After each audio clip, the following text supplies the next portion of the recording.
the very presence of Christians annoys you because the joy that you see in their life reminds you that you've separated yourself from the Creator.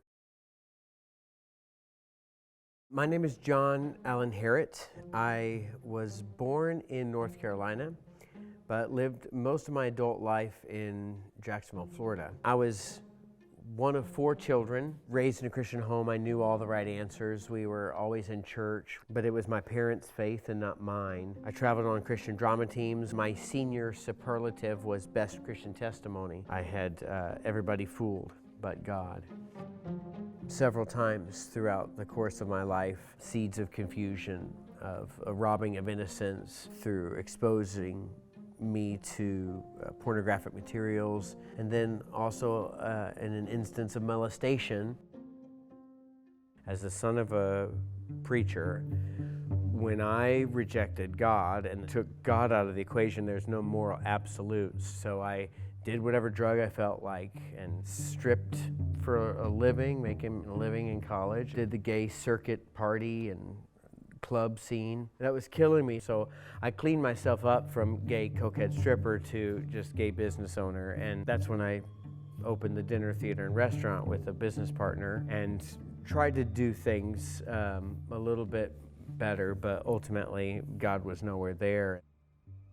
When you are separated from God, the very presence of Christians annoys you because the joy that you see in their life reminds you that you've separated yourself from the Creator. I was at a point where I had achieved everything I thought I wanted in order to be happy, and I'd gotten it, and there was no fulfillment. My understanding of the world, my aspiration and temporal gain and perceived love was all hingent on the God of the Bible not being real.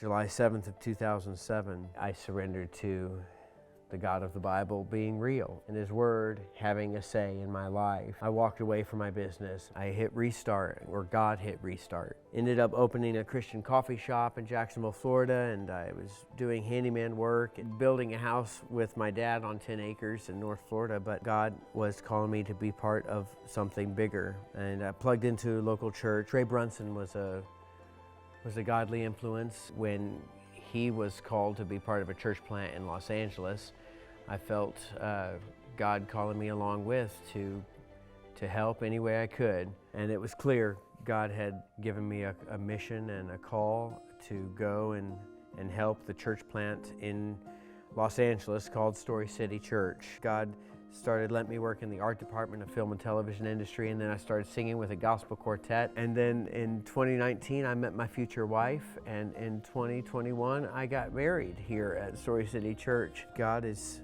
faithful. He's true to His Word. He's a good, good Father.